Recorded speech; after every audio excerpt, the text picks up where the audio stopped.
Good evening, everyone. Welcome to July's edition of All Access Belize.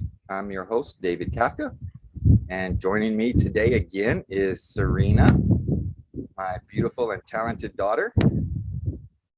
Everyone. We had such a good time last week. I thought, hey, let's bring her on this week, and she's just going to join me, and we had a good time just talking and bantering back and forth. And then, of course, on the back end is Sarah. She's going to be answering or moving your questions and kind of putting in any links to things that you may want to know, like next month's All Access Belize. So we've had some pre-selected questions, and then when you're ready, just feel free to throw them in the question and answer box. I'll pull that up now so I can watch that. And what we'll do is I just wanted to give kind of a brief update on, I know everybody's tired of COVID, but I just want to give, just some COVID updates, if you will.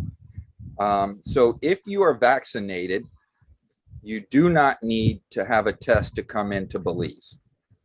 You do not need to have a test coming into Belize. And then the U.S.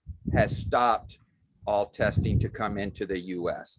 So there is no more testing, but you do need to have a test if you are not vaccinated. And you can do that anywhere in the States or North America, wherever you're coming from, as well as at the Philip Goulston Airport. The insurance is, to my knowledge, still a requirement, the travel insurance. Hopefully I don't get in trouble for saying this, but they don't ever check. So, I mean, it's less than $20, I think. So if you want to do it, you can do it online and pay for it and be done with it, or you can just not and just see if they say anything. I travel back and forth, and I don't think they know me, but they don't never stop me or ask me. And everybody I know I talk to, they don't stop and ask, hey, do you have insurance? So that's kind of your COVID update, if you will. We have we're hovering around 1,000 active cases with this fourth or fifth wave, whatever it is. I kind of lost count. But it's, again, it's still pretty cool. Everything's open. As you may know or may not know, Lobster Fest open, or Lobster Season opened July 1st. Last weekend was Lobster Fest in Key Cocker. This weekend is Placencia. So this whole week is kind of what they call a lobster crawl. So they kind of have little things going on at different restaurants in San Pedro. And then it all ends in one of the parks, or the old soccer field. It's called the Saka Chispa. I have no clue what that means, but it is what it is. That's where like Oso City was last month, and where we have a lot of the beauty pageants and things like that. And or it could be in Boca del Rio Park or something like that, but you'll know where it's at, or it could be even in town. I've not been in a while, and of course we haven't had any for 2 years with COVID. So this year we'll be definitely going. I'm in Placencia, as you can see. I had to come and talk to a developer, and I go back tomorrow to San Pedro, and then I'm back next week as well to Placencia. But we wanted to do Lobster Fest in San Pedro this year, and we want to do Lobster Fest this year in Placencia. So Placencia's Lobster Fest is next weekend, so the 15th. So you get your fill of lobster. School's out, so tourists are picking back up. Next week's newsletter is going to be a Belize update. We've had a lot of press on Belize lately, the last quarter or so. And so I'm looking forward to it. We might have to break it up into 2 episodes because there's quite a bit to do it, or we might take some stuff out depending on whatever the editors want to do. I sent it to them today. But again, welcome again tonight. And just throw your questions in the question and answer box, and we'll get to your questions. We had some, like I mentioned, some pre-selected ones. So if Sarah, you want to throw some in the question and answer box, and then we'll go ahead and answer them. Serena, how's things in Florida? Things are hot in Florida, very humid and gross, but we're trucking along here. I'm excited that things are. I mean, I feel like Florida's never really closed down for COVID per se, but we're definitely going to be going to the water park this year. We have a couple things in the works, so we're excited about that. And then I don't know if you saw Sarah put it in the chat. So do you want me to read the questions? No, I need to read them so I can understand them. Sounds good. I don't have the time span or the attention span. So I think, so we have a gentleman that bought a property off the Hummingbird Highway, and these are good questions, and that's why I wanted to bring them up. When you're buying property in Belize, again, there's no restrictions, right? There's the real estate market is an unregulated area. So you have to use an agent that hopefully will disclose stuff to you, but not all the time things are disclosed. But always want to make sure you get a survey done before you buy a property, especially if it's not, well, period. I'm not going to say but or you don't have to. I suggest getting a survey done every time, even on properties. I mean, I'm dealing with one now. A couple years later, we found out that the lines were wrong. So they're having to move fences and things like that. And we weren't doing surveys really then on houses because you can see the property markers. The markers were there and everything, but they were wrong. So we brought in a couple people, and again, I want you to learn from things that we have going on and real life experiences, so you do not have to Go through suffer yourself. any of the. Yeah, exactly. So this guy's saying that there are reserve access roads which led to the property, talking about a logging road. He's trying to obtain the marker coordinates for the reserve access roads. He's asked via email, not sure who the email he's asking through. I don't think he bought the property through us. Matter of fact, I'm sure he didn't, because I looked on the email and it wasn't with us. But there were no replies. The best way to do it is just get a survey done. If you have a survey, the roads will be marked on the survey. Whether the roads are there or not, the roads are still there. There might be old logging roads and things like that. That doesn't matter. Trails, things like that does not matter. What matters is what the survey says, and where the survey says is the road easement. That's what you need to pay attention to. And that's what you need to spend your money on in developing that road. But if I think I asked him who his agent was, but reach out to me. We'll try to get the survey. I'm happy to help people like that. There's a lot of times once the sale is over, you don't hear from the agent, and we try to keep up, and keep that customer service going. So basically, you want to get a new survey if you didn't have one done. Also, you want to see what the actual road survey is. The property borders the reserve access road, which has recently sold, and I'm sure the survey with marker coordinates are available. So, yep, okay. As an old logging road, crosses 3 different properties leading back to my property. I was told that these old logging roads are public access. Is that so? No, that is not so. What the public access road is the actual road.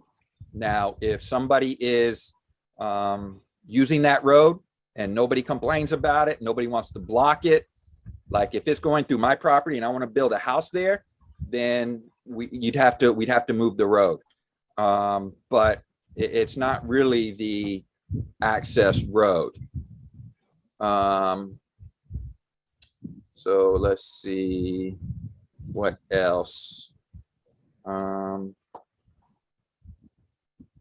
there any other Mennonite or other stick-built builders near St. Margaret area? If so, can you provide referrals? Great question. My personal preference for Mennonite houses is Linda Vista. That's the one I've dealt with a lot. That's the one my clients deal with. And we've had a lot of great experiences with those. They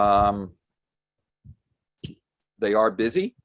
And with any Mennonite road, or with any Mennonite house, sorry, there are different qualities of houses, if that's the right word. There's like a grade 1, grade 2, grade 3.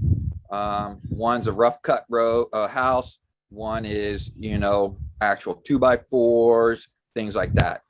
I will suggest any Mennonite house you get, you want to do upgrades to them. They don't come standard with hurricane clips. They don't come standard with insulation and things like that.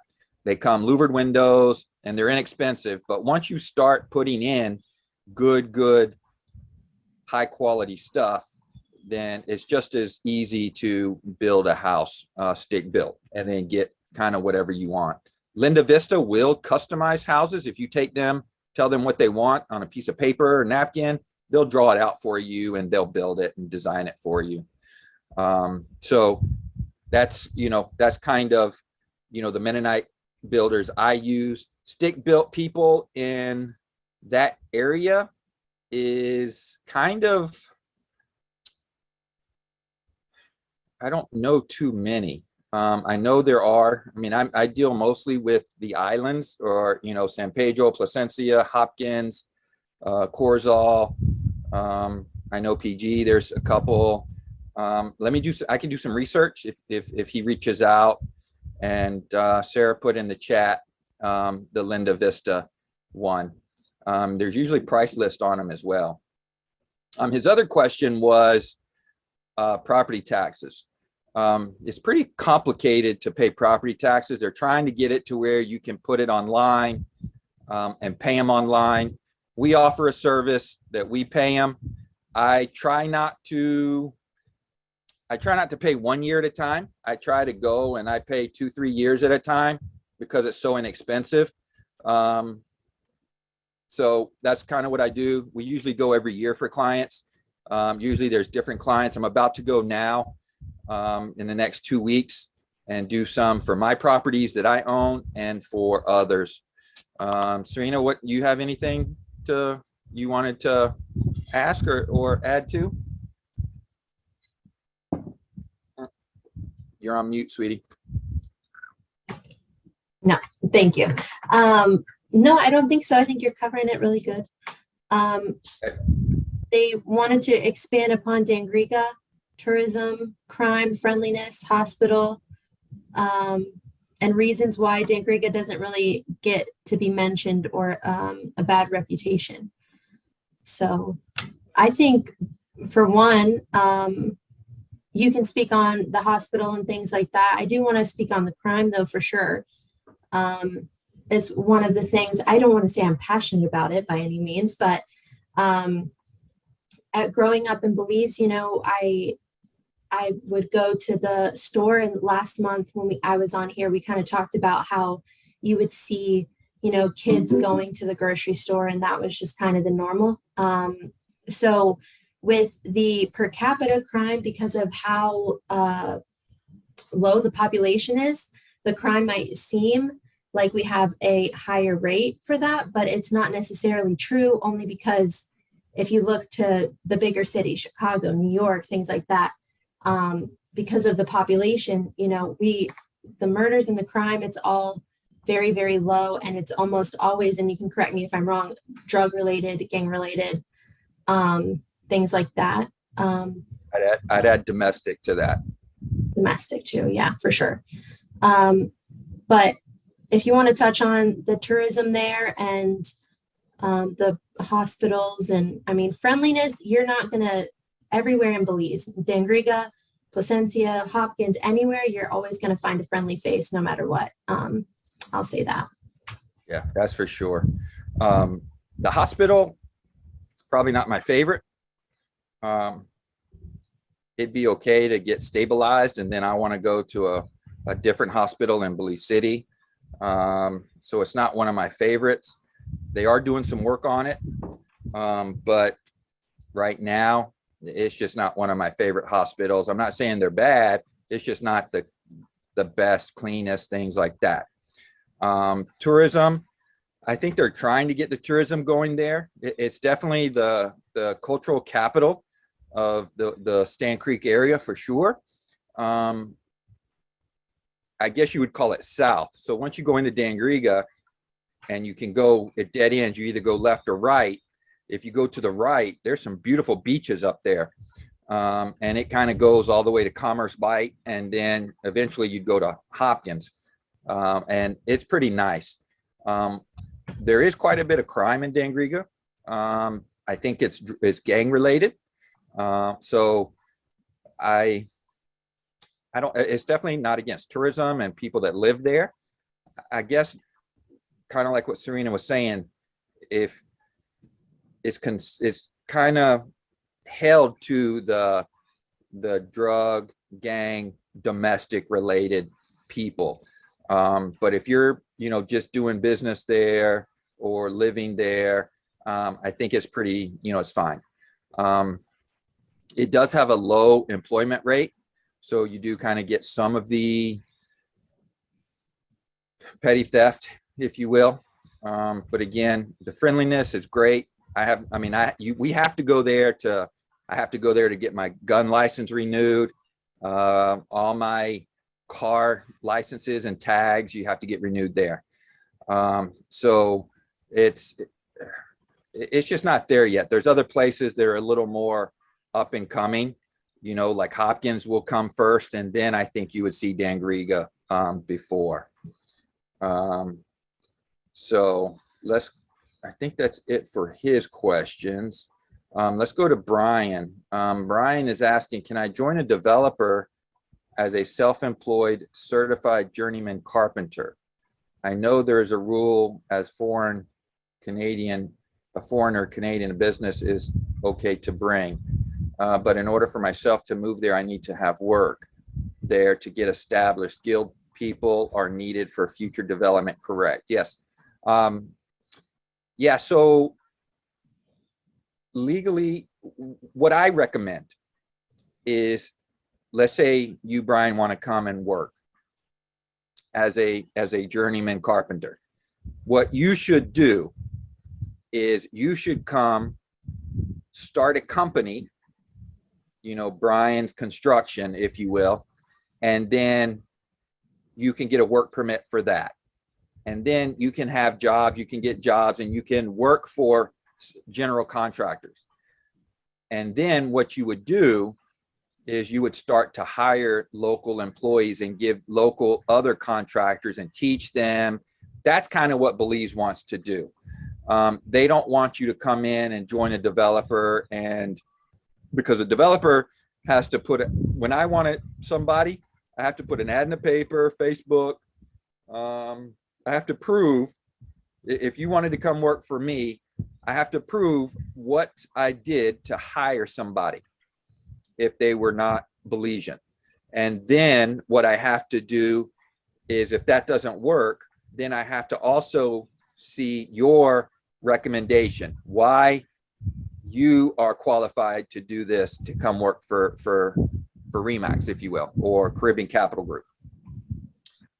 So it's a lot easier if you would just start a company, like I said, and then you can go out and get business yourself, or you can start networking with different builders and kind of do some work, as a sub. And then eventually you can, there's builders here that are from Canada that started out that way, did a small job, did remodel jobs, and now they're building houses and resorts and things like that. So definitely, that's how I would do it if I was you. Rose, if I understand correctly, to have the QRP, your money needs to be in a Belizean bank. How reliable is the banking? The banking is really reliable, Rose. It's not FDIC insured, for the lack of a better word. It's not insured, but the banking is good. You get a decent interest rate.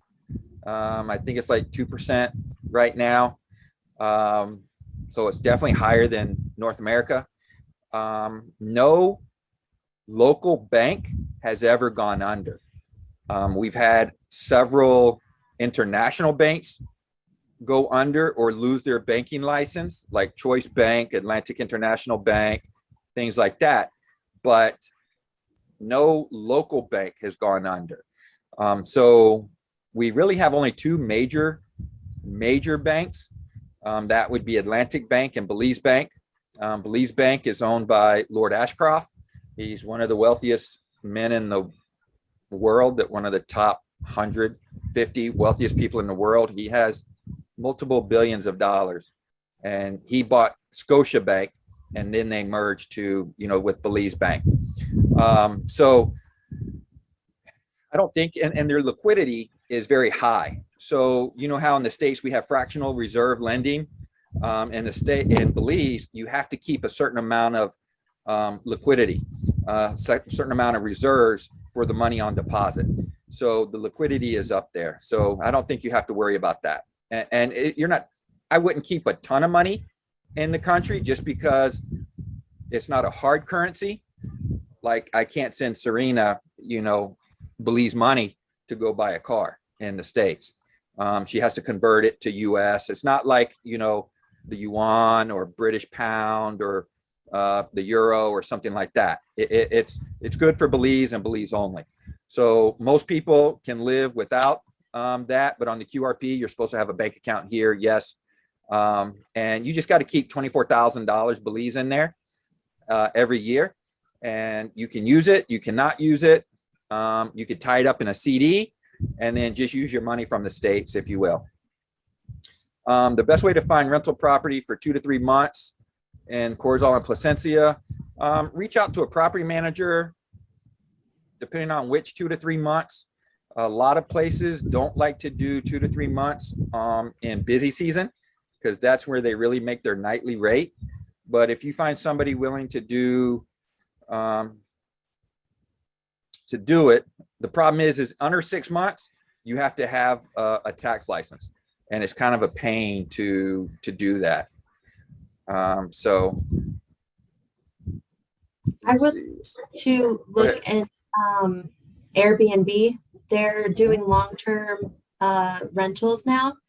So that's a easy, I'm familiar with it. So I was able to kind of look and see what, now, can you answer a question for me though?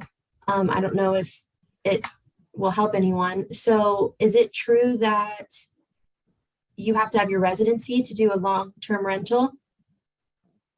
No? Okay. Because there's many people that get their, if you have a company and you're doing something with tours and stuff like that, you have to have a Belizean, such as myself or somebody that you trust, that owns 51% of the company. Lawyers have somebody as well that are their registered agent. I don't do it that much because it kind of messes with my taxes, because if I'm 51% and I have to be a signer on the bank account, then I have to declare that in the US on my FBAR. So I try not to do that. But no, anybody can really buy a property here, go through the process of getting a license. And if you do it 6 months and up, it doesn't matter. Now, this is All Access Belize. So I will say that kind of the law has come down, if you will, that 6 months, no matter how long you rent, if it's to a tourist, you have to be registered and pay the tourist tax.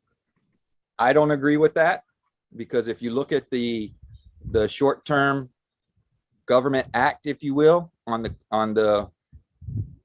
it's the I can't think of what number it is, but it talks about the time. It doesn't talk about who is renting your place.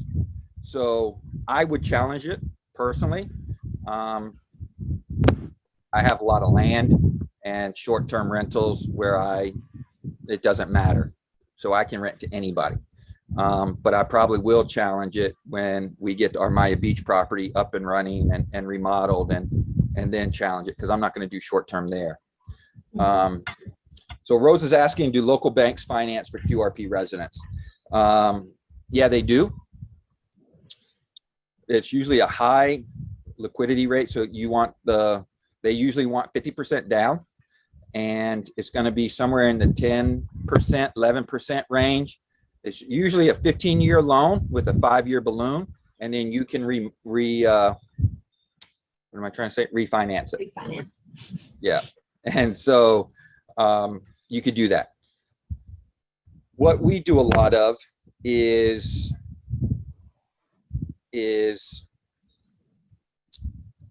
seller finance.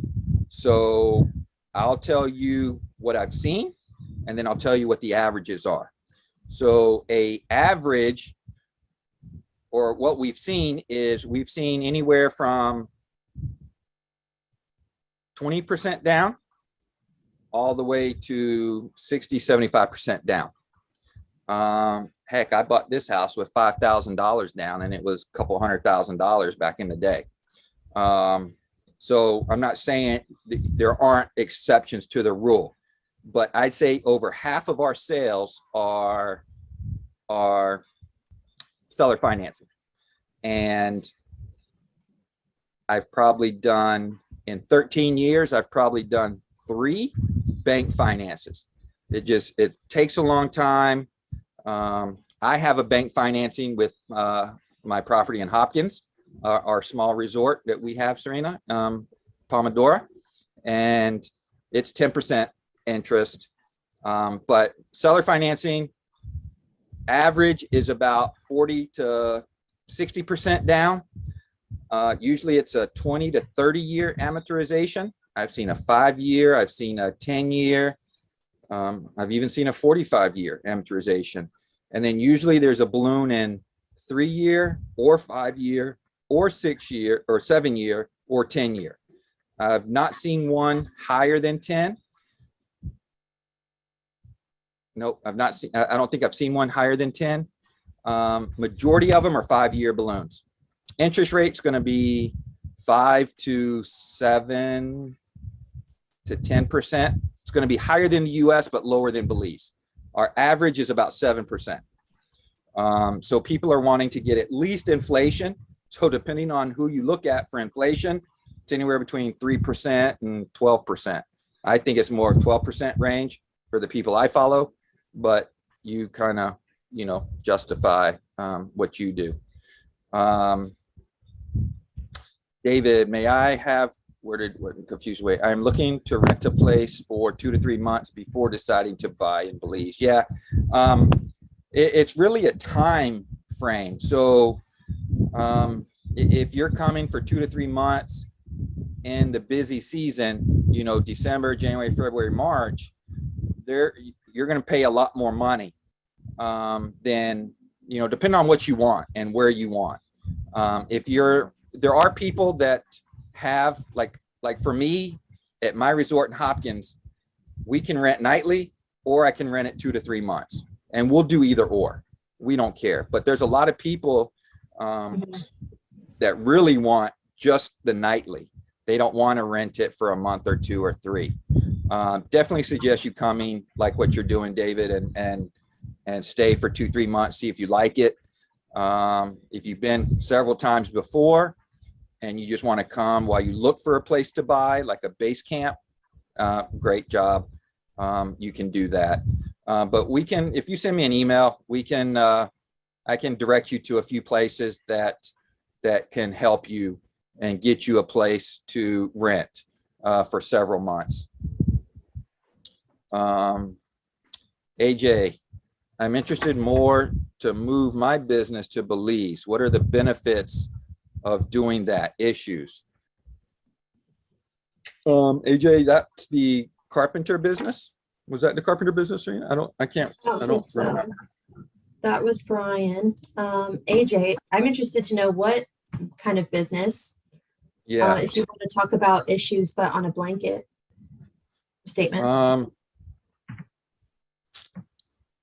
Yeah, I don't know. It depends on what kind of business, because the issues range. If it's an import-export business, if it's a,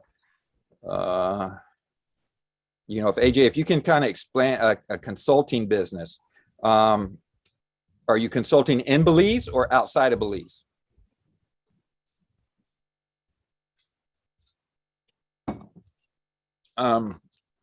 International. So if you're living in Belize, and hey, here's my legal pitch. I'm not an accountant. I'm not a tax attorney. I'm not a lawyer. So please check with your people. The way I understand it and what I do, if you live outside the US, you get a foreign earned income credit.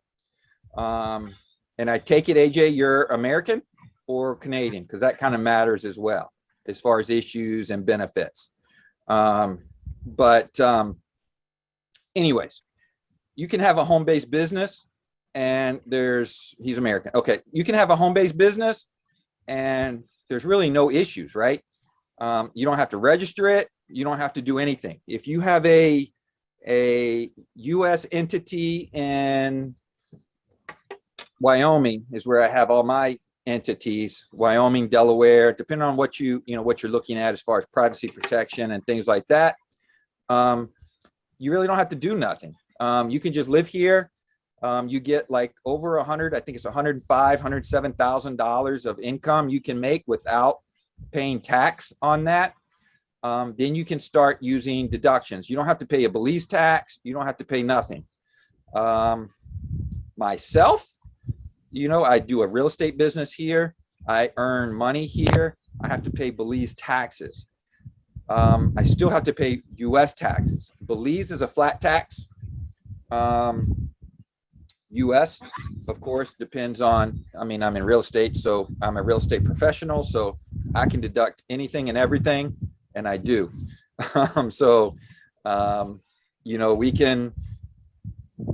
We basically don't have to pay taxes. We just have to file. That's kind of the pain. So the benefits are, you can live pretty much, how a lot of people go to Puerto Rico for 3%. In Belize, you can live here and make up to $105,000 without any taxes at all in the US. And then anything over that, you just have to pay taxes on at your tax rate. But again, if you're into investing and some oil and gas, and you can bring that down, depending on if you're an S Corp or whatever, a C Corp, you can get that down to where, with depreciation and everything, where you don't have to pay anything. So I think there's a big benefit, if that's what you want. So I hope that helped. If you have any other questions on that, reach out to me and I can give you my tax people's numbers. So Rose, if we drive through Mexico for a long-term visit, how long could we stay without paying taxes on the vehicle? I believe that's 6 months. Could be 3. It depends on who you talk to. If you're coming, yeah, I'd say between 3 and 6 months. They might charge you the tax, but then you get it back when you take the vehicle back out, if that makes sense. And you actually get your money back. It's not like you lose it. So you can do it.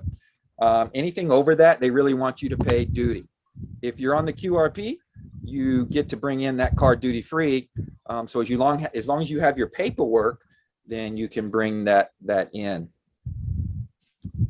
Very good. So we're at 6:30. We have quite a bit more time, quite a bit more questions. I was gonna bring up, so Brian earlier with the carpenter business, he was saying a business is okay to bring, but in order for myself to move there, I need to have work there to get established. So Marty was saying in the chat, was the question to start a company before he comes to Belize or in Belize? And would he be able to be established either or? You know, If I'm understanding correctly. I mean, it's hard to establish a business when you're not here. So what I would do, I mean, I always need business. I always need work. We're about to open up the property management company, as you know, Serena knows. And so we're always looking for good people we can trust. And so right off the bat, you know, somebody like me, if you have a good relationship with somebody like myself, I'll get you to quote a bunch of jobs. And as long as you're reasonable, I'll get you to do the work. As long as you have as long as you're allowed to work here, and you can do that. So I don't think it's hard. There's a lot of building going on right now. I can introduce you to several builders. Just want people to know, though, that you're not going to be making the money you're making in North America. You know, labor here is pretty reasonable. Materials are a little bit more, but if you can build a house with good quality and you're right at what somebody else will quote or bid it at, you'll have no problem getting business. And then once people see what you're doing and your name gets out there, Facebook is a very good tool. People are always on Facebook talking about, you know, hey, so-and-so did this for me, so-and-so did that for me. You know, Serena, you're always looking on my Facebook chats, and people are always recommending me or somebody in my company that's asking, you know, for a referral for an agent.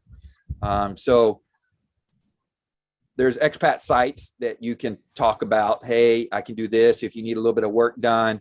You know, I have a work permit, kind of like that. You know, legally, nobody can ask you if you have a work permit except for immigration. The police aren't supposed to. The labor department can, or immigration can. So, Brian, yeah, have equity to bring CAD. I have looked and found numerous potential options for properties. I know there was a Scotiabank downtown there, not anymore, which I thought might make the process of borrowing the balance easier. Being a Scotiabank as a foreigner can establish an account in the bank. Yeah, the Scotiabank here is different than the Scotiabank in the US or Canada. But there is no Scotiabank anymore here. It's all Belize Bank. So they shut down all the Scotiabanks here, and it's all foreign. You know, it's all Belize Bank. So it's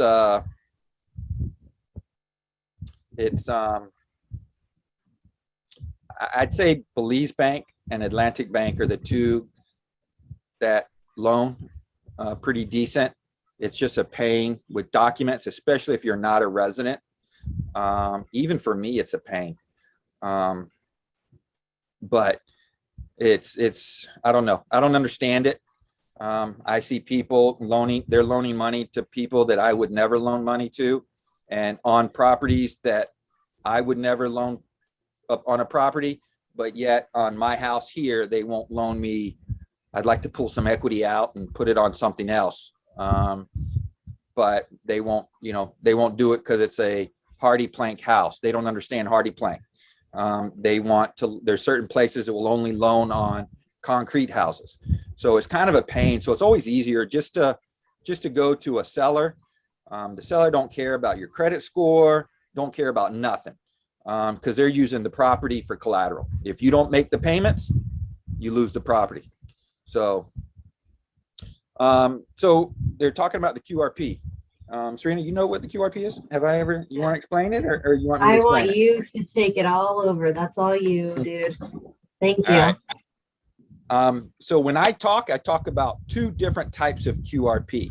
So I'm going to really your mind. I'm taking notes. So the QRP in Belize is a qualified retirement program. So if you are, there's two requirements. if you are 45 years and older, and you can make at least $2,000 a month abroad. You can't come here and work, but if you can do those two things, you qualify for the QRP, which means you get residency. It's a type of residency program in Belize. And what that does for you is you can bring in a boat, a car, a plane, all your stuff duty free. I have people that are building a house right now, and they are bringing in some of the construction materials, the windows, the tile. They're doing a lot of stuff, or not the tile, but the windows, door, you know, they're doing a lot of stuff on the QRP and duty free. Now, I've seen people say, hey, I'm not bringing in a plane. Can I bring in 2 cars? And they'll allow that. Those are just guidelines on what you can bring. And it's all duty free.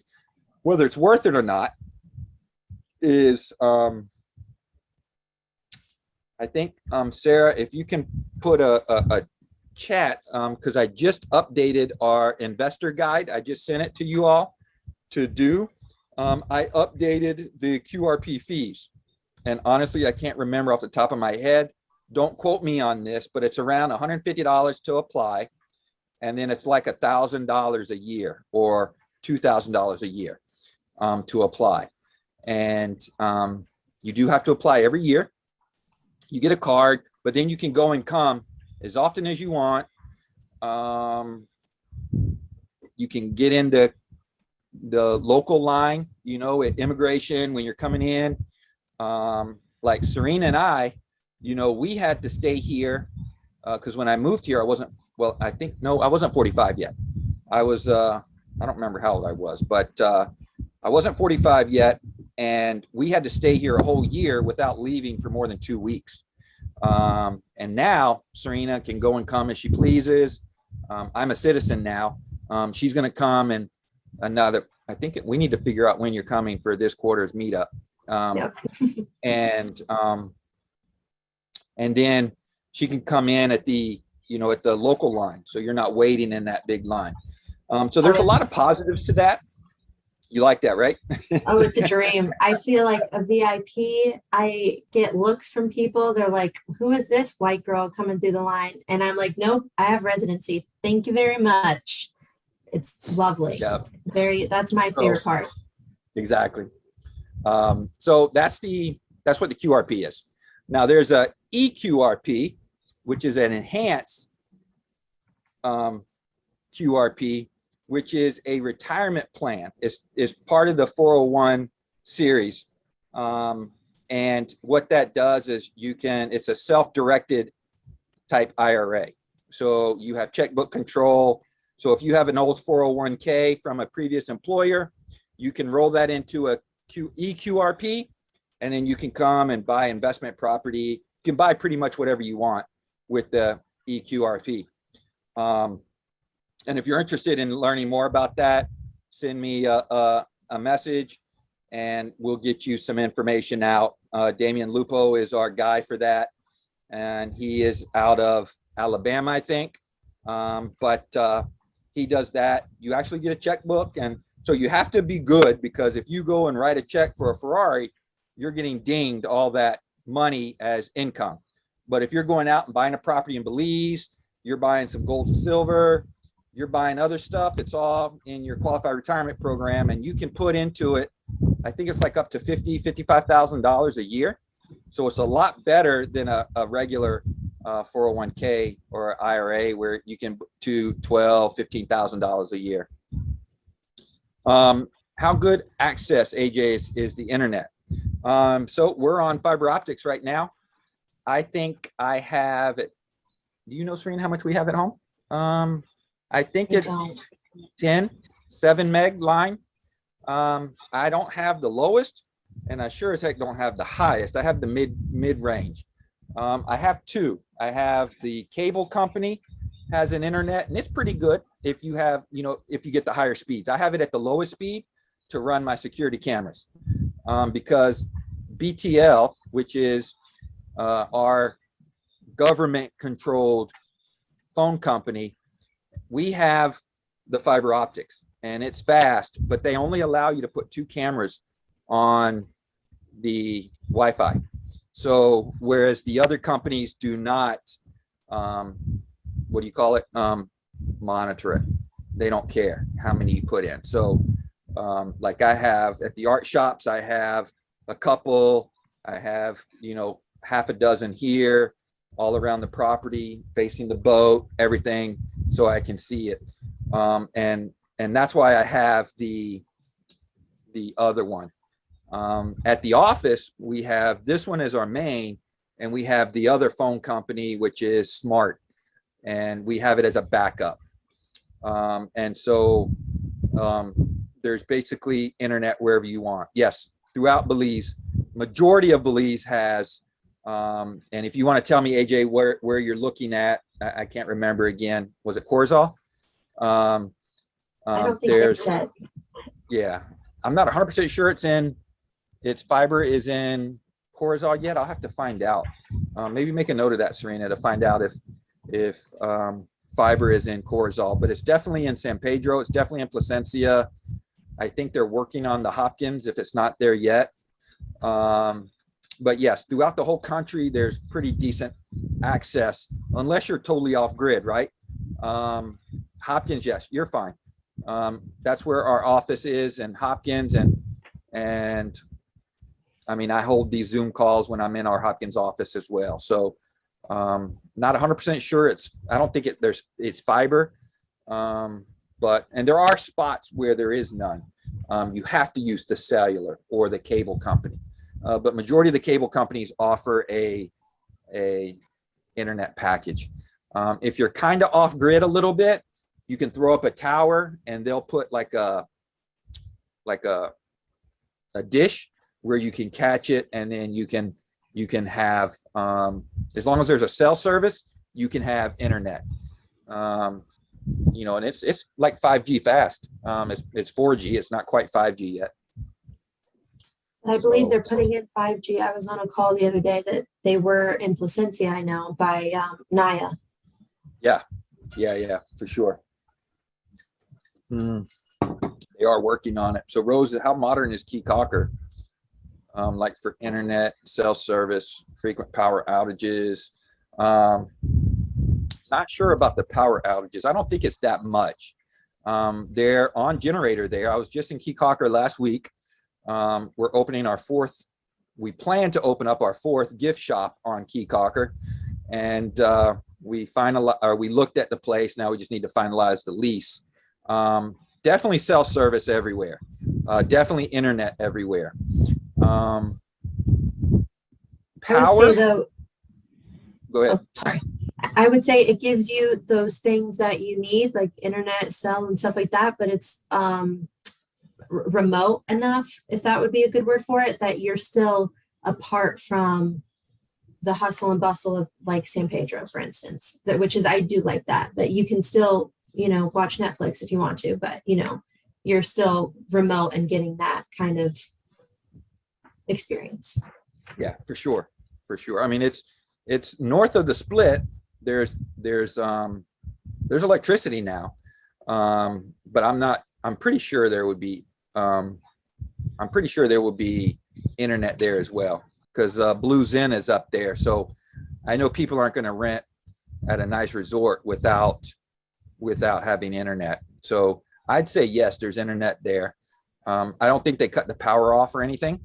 And Sarah put in the EQRP. So reach out to them, tell them you heard it from us, and they probably don't know All Access Belize, but they know David Kafka for sure. So what else? Yeah, I mean, you didn't have internet issues, right? When you were in, because you go Outback Trails, which is in the kind of country, and you had internet, right? Yeah, and it was nice too, because even the Google Maps is being updated.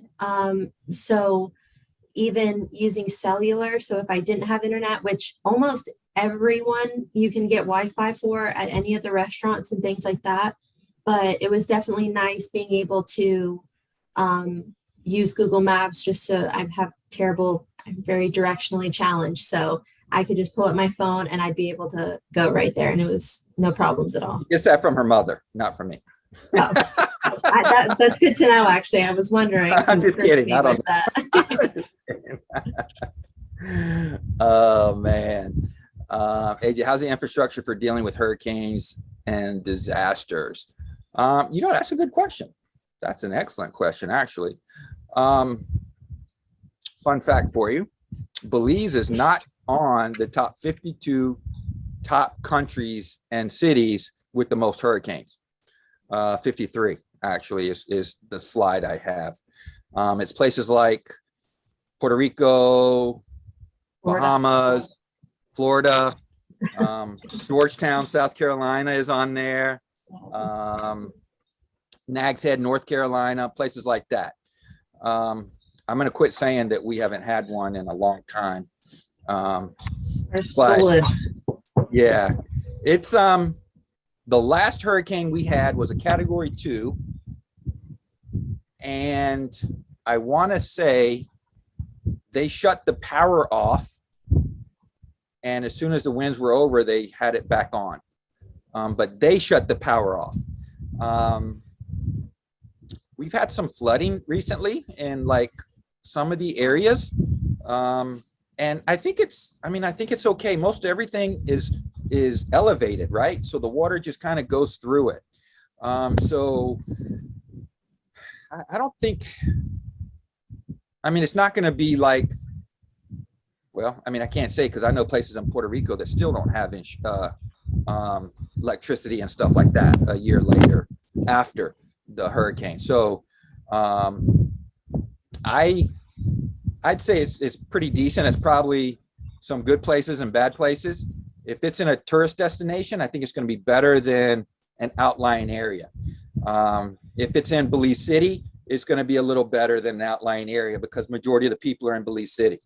They're going to try to work to get things up where majority of the people are. Is there a deaf community that has a need for an employee as an ASL interpreter sign language? Dude, that's an excellent question. I'd be interested to see if the government has a need for that more so than a business perhaps, but that's a really great question. And in Placencia, David Perez's son, he's deaf. And I don't even know if he knows sign language. He does. He does. Okay. I wouldn't say it's a huge need. Again, we're 415,000 people. In the outlying villages, we might not know about them, but day to day, I probably have only seen maybe 5 or 6 in the last few years. So I don't think it's a huge need. But again, it'd be good to know about, asking somebody in the government. David, having a church is very important to me. If I should retire to Belize, is there a place I can go research what denominations and their locations of churches in various towns in Belize? Why, you can talk to us about it. Depending on, not sure what church you're interested in, but Belize is very religious. What would you say, Serena? A majority of them are non-denominational. There are Baptists. There are some Baptists. I'd say Catholic would probably be the biggest. Jehovah's Witnesses are here. Mormons are here. There are Baptists, for sure. I think there's a Baptist church in Placencia. There's a Baptist church pretty much in every big area. There's mosque here. So it's very, I don't know about Jews. I know there's Jewish people here, but I don't know if there's a synagogue here. There's a Lutheran church here. Seventh-day Adventist. I know, what does Anderson goes to? An Anglican church.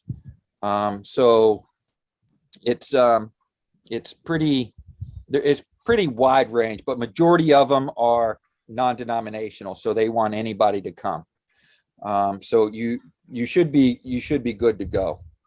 I would say too, I think you've taught me this, is that I don't know how much of an effort you would want to put into this, David, but if you can't find it for yourself, I think it would be an excellent resource for people like you. So if you were to do that research and compiled it and made a Facebook group, I think that's a great question. And I think it would be very useful to people as well, to have that as a resource. So I think, but yeah, there is a Baptist church right by the house, isn't there? Isn't that a Baptist church? No, is it not? Oh, it's a non-denominational. Oh, okay. Yeah, that's a non-denominational. The Baptist church, I think, is in Plantation. It's Okay. that little church. There was one in St. Bite as well, but I don't think it's anymore. And then there's a lot of churches that come from the States or Canada, and they do little missions here and things like that. AJ, this is a good question. I haven't had it in a long time. How do locals really feel about American expats? I think they are good with them.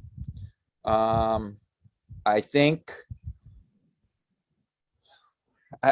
when we first got here, 2010, they really do not like real estate agents. You're selling our property. And I just flat out started talking back to them. I got tired of listening to it, and I tell them, I'm like, I'm not selling your property. The Belizeans already sold the property a long time ago.